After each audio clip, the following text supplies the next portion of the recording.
আসসালামু আলাইকুম এভরিওয়ান, সবাই কেমন আছেন? আশা করি ভালো আছেন। তো আমরা চলে এসেছি নতুন একটি ভ্লগ নিয়ে। আজকে আমরা আসলাম একদিনের ট্যুরে নরসিংদী শিবপুরে নাসিমপুর গ্রামে। তো অনেকদিন ধরে শিবপুর বলছিল ভাই আমাদের গ্রামে একটু আসেন। তো আজকে আসলাম। খুবই সুন্দর, খুবই ন্যাচারাল ভিউ। আপনাদের সবারই এই গ্রামে আসলে ভালো লাগবে। আর সচরাচর আমাদের যেহেতু গ্রামে আসা হয় না, তো এই পরিবেশটি আসলে আমরা খুব একটা পাই না। তো আজকে খুবই ভালো লাগতেছে। তো আমরা নরসিংদী কি কি আছে সব প্লেস আমরা ঘুরে দেখার চেষ্টা করব, দেখে আপনাদের সামনে তুলে ধরবো। আশা করি ভালো লাগবে। আসলে এটাই হচ্ছে ফার্স্ট টাইম যে হঠাৎ করে সাডেনলি একটা প্ল্যান করলাম। শিপলো আমাকে ফোন করলো, ভাই একটা কাজ আছে, চলেন আমার সাথে। তো এই কারণে হঠাৎ করে রাতের বেলা আমরা বেরোয় পড়লাম। আমাদের একই স্কুটি, হোন্ডা ডিও। তো আমি আর শিপলো দুইজনে স্কুটি করে রওনা দিলাম রাতের বেলা। খুবই গাছ ছিমছিম করা পরিবেশ, ভয়ঙ্কর একটা রাস্তা ছিল। আস্তে আস্তে করে আমরা বাইক রাইড করে পৌঁছে গেছি। হঠাৎ করে এই রাস্তার মধ্যে আবার শিয়ালও এসে পড়েছে। তো শিয়াল দেখে আমাদেরকে খুব আস্তে স্লোলি রাইড করতে হয়েছে এবং একটা জায়গায় থামাতেও হয়েছিল শিয়ালের জন্য। তো ভৌতিক একটা পরিবেশ ছিল, গাছ ছমছম করার মাঝখান দিয়েই আমরা আসলে শিবপুর বাড়িতে শিবপুরে পৌঁছে যাই। খুব অ্যাডভেঞ্চার একটা জার্নি।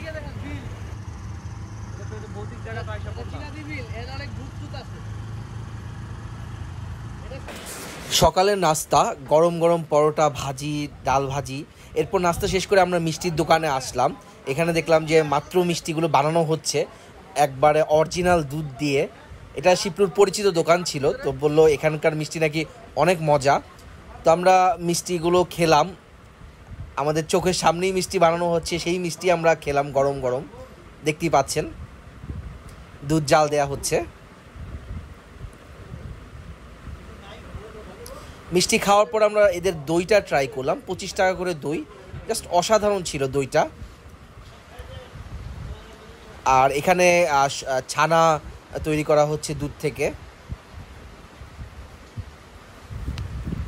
ছানাগুলোর থেকে ওরা মিষ্টি বানাবে।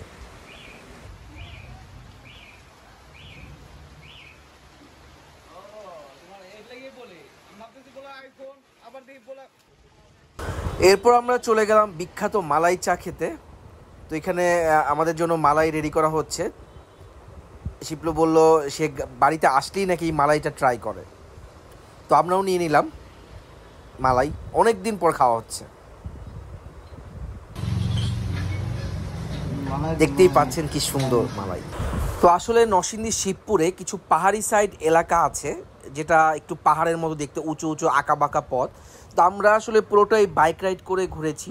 তো বাইক রাইড করার কারণে, মানে স্কুটি রাইড করার কারণে আমরা ভিডিওটা এত বেশি করতে পারি নাই। তো যেহেতু একাই ছিলাম, সো ভিডিওটা কম করা হয়েছে।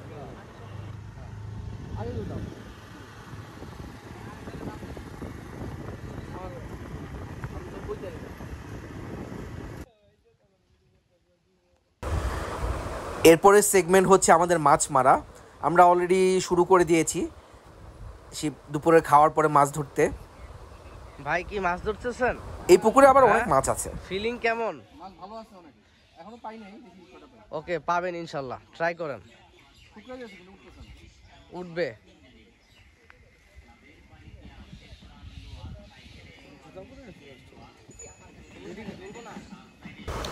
তো আমাদের নরসিংদী সেগমেন্ট শেষ করে আমরা ঢাকার উদ্দেশ্যে আবার বেরিয়ে পড়লাম।